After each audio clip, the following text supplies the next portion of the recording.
রাসূল সাল্লাল্লাহু আলাইহি ওয়াসাল্লামের আদর্শের উপর চরিত্রের চেয়ে উত্তম কোন চরিত্র আর কারো নাই। আল্লাহ সুবহানাহু ওয়া তাআলা সার্টিফিকেট দিচ্ছেন, লাকাদ কানা লাকুম ফি রাসূলিল্লাহি উসওয়াতুন হাসানা। যে নবী, আপনাকে আমি আল্লাহ সুবহানাহু ওয়া তাআলা উত্তম চরিত্রের উপর অধিষ্ঠিত করেছি। ওয়া মা আরসালনাকা ইল্লা রাহমাতাল লিল আলামিন। আর আপনাকে এরকম ভাবে সমগ্র জগতের জন্য রহমত স্বরূপ প্রেরণ করেছি। যে শুধু আপনি আমি মুসলমান, আপনি আমি শুধু মানি যে আমাদের নবী হযরত মুহাম্মদ সাল্লাল্লাহু আলাইহি সাল্লাম উত্তম চরিত্রের অধিকারী, যে না, এরকম ভাবে অন্য ধর্মাবলম্বী যে লোক আছে, ইহুদি বলেন, খ্রিস্টান বলেন, নাসারা বলেন, কাফের বলেন, মুশরিক বলেন, হিন্দু বলেন, সকল ধর্মাবলম্বীর লোকেরা এটা বিশ্বাস করে যে মুহাম্মদ সাল্লাল্লাহু আলাইহি ওয়াসাল্লামের চরিত্র হচ্ছে উত্তম চরিত্র, উত্তম আদর্শ। যে এরকম ভাবে বিভিন্ন সময় বিভিন্ন মনীষীগণ রাসূল সাল্লাল্লাহু আলাইহি ওয়াসাল্লামের জীবনী নিয়ে গবেষণা করেছে। সকলে এক কথায় বলেছে যে মুহাম্মদ সাল্লাল্লাহু আলাইহি ওয়াসাল্লামের চরিত্রের সঙ্গে কারো চরিত্রের কোনো কি নাই, তুলনা নাই। কি করছেন?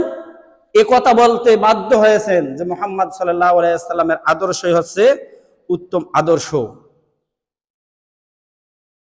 যে আপনি আমি আজকে গবেষণা করি না রাসূল সাল্লাল্লাহু আলাইহি ওয়াসাল্লাম নিয়ে, যে রাসূল সাল্লাল্লাহু আলাইহি ওয়াসাল্লামের চরিত্র নিয়ে গবেষণা করি না, বিধায় আপনি আমি বুঝতে পারি না।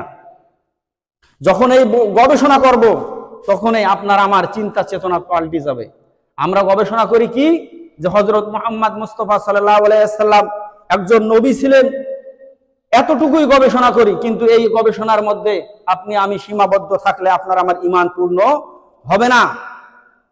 যে স্বাভাবিক দৃষ্টিকোণ থেকে একটা উদাহরণ দেই, যে আপনি আমি ঘরের মধ্যে শুয়ে থেকে আসমানের সূর্যটাকে মনে করি যে একটা থালা প্লেটের সমান সূর্য, কিন্তু আসলেই কিন্তু আসমানের সূর্যটা কি তাই? কখনো নয়। যে আসমানের সূর্যটা কত বড়, যত আপনি আমি আসমানের সূর্যের দিকে যত নিকটবর্তী হব, তত এরকম বড় দেখতেই থাকবো, দেখতেই থাকবো, দেখতেই থাকবো। এমন একটা সময় এসে যাবে যখন আপনার আমার এই চর্মচোখ আর ধরবে না।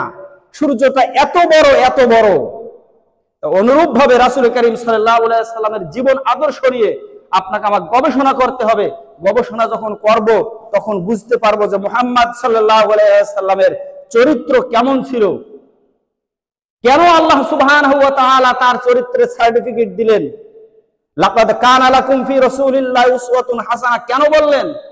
এই আয়াত নিয়ে যদি আপনি আমি গবেষণা করি, আপনার আমার জিন্দেগি শেষ হয়ে যাবে, কিন্তু গবেষণার শেষ হবে না। রাসূল করিম সাল্লাল্লাহু আলাইহি ওয়াসাল্লামের 63 বছরের জিন্দেগির যে গবেষণা, তার চলা ফেরা, উঠা বসা, খানা পিনা, ঘুম, আরাম, আয়েশ, যুদ্ধক্ষেত্র, সাহাবায়ে কেরামদের সঙ্গে চলাফেরা, যে সব কিছু গবেষণা করতে করতে করতে আপনার আমার এমন একটা পর্যায়ে এসে যাবে, আপনার আমার হায়াত শেষ হয়ে যাবে, কিন্তু রাসূল করিম সাল্লাল্লাহু আলাইহি ওয়াসাল্লামকে নিয়ে গবেষণা আপনার আমার শেষ হবে না। অথচ আপনি আমি ঘরের মধ্যে বসে থেকে বলি যে মুহাম্মদ সাল্লাল্লাহু আলাইহি ওয়াসাল্লাম একজন নবী ছিলেন, মক্কা নগরীতে জন্মগ্রহণ করেছেন, মদিনায় হিজরত করেছেন, আল্লাহ তাআলা তার উপর কোরআন নাজিল করেছেন, বাস এতটুকুর মধ্যে আপনি আমি সীমাবদ্ধ থাকতেছি বর্তমান। কিন্তু এতটুকুর মধ্যে সীমাবদ্ধ থাকলে হবে না। আল্লাহ তাআলা যেহেতু বলছেন ওমা আরসালনাকা ইল্লা রাহমাতাল লিল আলামিন, সমস্ত জগতের জন্য রহমত, তাহলে বোঝা গেল শুধু আপনার আমার জন্য রহমত নয়, যে কীট পতঙ্গ থেকে শুরু করে, গর্তের পিপিলিকা থেকে শুরু করে সমুদ্রের মাছ পর্যন্ত সকল ধর্ম বর্ণ নির্বিশেষে সকল মাখলুকের জন্য রহমত হচ্ছেন আমাদের নবী হযরত মুহাম্মদ মুস্তাফা সাল্লাল্লাহু আলাইহি ওয়াসাল্লাম।